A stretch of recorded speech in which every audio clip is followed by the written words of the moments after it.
នាយករដ្ឋមន្ត្រីកម្ពុជាក្រសួងព័ត៌មាននិងអង្គការសង្គមស៊ីវិលផ្នែកសារព័ត៌មានលើកឡើងពីស្ថានភាពវិស័យព័ត៌មាននិងចំណោទបញ្ហាជាច្រើនដែលត្រូវយកមកដោះស្រាយរបស់ខ្លួនម្យ៉ាងផ្សេងគ្នាតែក៏ក្នុងទិសដៅឲ្យវិស័យនេះកាន់តែល្អនិងគុណភាពសម្រាប់ឆ្នាំ2025និងឆ្នាំក្រោយបន្តទៀតសារលិខិតរបស់លោកហ៊ុនម៉ាណែតនាយករដ្ឋមន្ត្រីកម្ពុជាក្នុងឱកាសទិវាសេរីភាពសារព័ត៌មានពិភពលោកលើកទី32ចេញថ្ងៃទី1ខែឧសភាឆ្នាំ2025បង្ហាញថាលំហសេរីភាពសារព័ត៌មាននៅកម្ពុជាមានការរីកចម្រើននិងសណ្ដាប់ធ្នាប់ដោយសារអ្នកសារព័ត៌មានអនុវត្តក្រមសីលធម៌វិជ្ជាជីវៈមានការពង្រឹងសន្តិសុខព័ត៌មានគុណភាពព័ត៌មាននិងសុវត្ថិភាពក្នុងវិស័យសារព័ត៌មានលិខិតខាងលើបង្ហាញពីសារៈសំខាន់សារព័ត៌មានថាព្រះរាជាណាចក្រកម្ពុជាបានចាត់ទុកសារព័ត៌មានដើរតួនាទីយ៉ាងសំខាន់នៅក្នុងការចូលរួមអភិវឌ្ឍជាតិពង្រឹងចំណេះដឹងប្រជាពលរដ្ឋនិងរួមចំណែកពង្រឹងលទ្ធិប្រជាធិបតេយ្យសិទ្ធិមនុស្សនិងតម្លាភាពសង្គម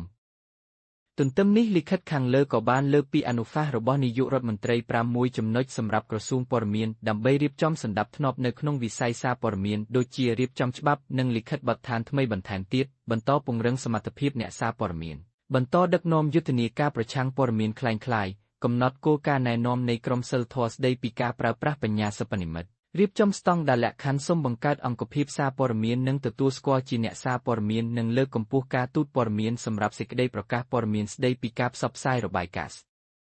ថានភាពសេរីភាពសារព័ត៌មាននៅកម្ពុជាឆ្នាំ2025ចេញផ្សាយនៅថ្ងៃទី30ខែមេសាឆ្នាំ2025បង្ហាញថាក្នុងឆ្នាំ2025ស្ថានភាពសេរីភាពសារព័ត៌មាននិងសណ្ដាប់ធ្នាប់សារព័ត៌មាននៅកម្ពុជាមានភាពល្អប្រសើរដោយមានអ្នកសារព័ត៌មានចំនួន81.4ក្នុងចំណោមអ្នកស្ទង់មតិសរុបចំនួន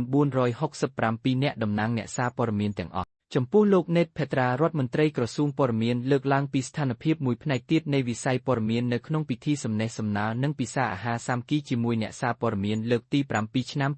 2025ថាកំពុងពិនិត្យឡើងវិញច្បាប់ស្តីពីបទសារព័ត៌មានបានសិក្សាពីការរៀបចំសេចក្តីព្រាងច្បាប់ប្រឆាំងព័ត៌មានក្លែងក្លាយរៀបចំសេចក្តីព្រាងច្បាប់ស្តីពីសោតទោសរៀបចំយន្តការតាមដានព័ត៌មានក្លែងក្លាយនិងផ្សេងទៀតផ្ទុយទៅវិញអង្គការសង្គមស៊ីវិលនៅកម្ពុជាចំនួន11អង្គភាពបង្ហាញថាពីការព្រួយបារម្ភនិងបញ្ហាប្រឈមទៅវិញចំពោះការរឹតបន្តឹងគំរាមកំហែង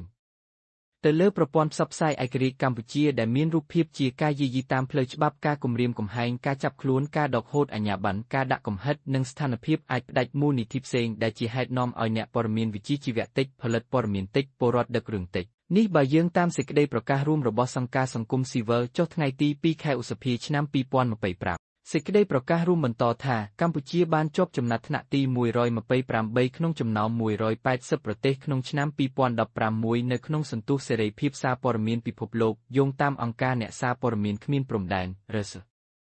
សេចក្តីប្រកាសរួមនេះក៏បានអំពាវនាវដល់រាជរដ្ឋាភិបាលកម្ពុជានិងភាគីពាក់ព័ន្ធមានវិធានការចំនួន6ចំណុចសម្រាប់អ្នកសារព័ត៌មាននិងប្រព័ន្ធផ្សព្វផ្សាយដូចជាធានាការអនុវត្តការងារដោយគ្មានការរឹតបន្តឹងឬការភ័យខ្លាចជៀសវាងការចោទប្រកាន់ព្រមទណ្ឌលើកលែងបទចោទដែលកំពុងលើអ្នកសារព័ត៌មានដោះលែងអ្នកសារព័ត៌មានដែលកំពុងជាប់ឃុំបញ្ឈប់រាល់ទម្រង់នៃការយាយីប្រឆាំងអ្នករាយការណ៍បញ្ហាសើបនិងបង្កើនការគាំទ្រមូលនិធិនិងជំនួយឧបត្ថម្ភ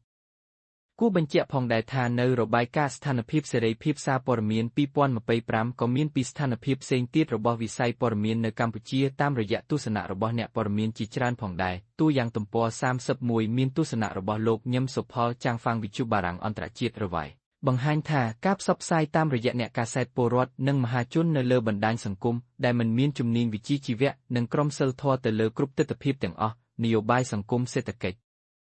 បានធ្វើឲ្យបរិយាកាសនៃការផ្សព្វផ្សាយនៅកម្ពុជាបាត់សណ្ដាប់ធ្នាប់ប្រៀបបាននឹងការចាប់ក្តាមដាក់ចង្អេរចំពោះទំព័រ40មានទស្សនៈរបស់លោកចិនម៉ាលីនរដ្ឋលេខាធិការប្រចាំការក្រសួងយុទ្ធភ័ពបង្ហាញថាក្នុងសង្គមនីតិរដ្ឋការអនុវត្តសិទ្ធិសេរីភាពរបស់បុគ្គលម្នាក់គឺមានព្រំដែននៅត្រឹមការប្រាស្រ័យរបស់បុគ្គលដទៃហើយរាល់សកម្មភាពដោយរំលោភបំពានតែងត្រូវឆ្លើយតបដោយការទទួលខុសត្រូវចំណែកទំព័រ41មានទស្សនៈរបស់លោកលីមេងហួរនិពន្ធនាយករងស្ថានីយទូរទស្សន៍ភិនបង្ហាញថាប្រជាពលរដ្ឋក៏ត្រូវបន្តចូលរួមគឺគុំគាំទ្រនិងគុំមើលអ្នកផ្សាយព័ត៌មានណាដែលមិនគោរពច្បាប់ក្រមសីលធម៌និងវិជ្ជាជីវៈជារួមមកវិញសម្រាប់អ្នកសារព័ត៌មានគឺចង់ផលិតព័ត៌មានឲ្យបានល្អចំណែកពលរដ្ឋគឺចង់ទទួលបានព័ត៌មានប្រកបដោយអត្ថន័យអត្ថប្រយោជន៍រាជរដ្ឋាភិបាលឬរដ្ឋគឺចង់មានសណ្ដាប់ធ្នាប់សម្រាប់វិស័យព័ត៌មាននៅក្នុងសង្គមការដែលតួអង្គទាំង3មានចំណុចរួមគ្នាក្នុងទិសដៅតែមួយយោគយល់ជួយគ្នាទៅវិញទៅមកតាមរយៈការយន្តការកណ្ដាលមួយច្បាស់លាស់ គឺពិតជាសំខាន់ណាស់សម្រាប់សុខាភាពសារព័ត៌មានរបស់កម្ពុជានិងផលប្រយោជន៍នៃការផ្សព្វផ្សាយអត្ថបទដោយហេងរិទ្ធ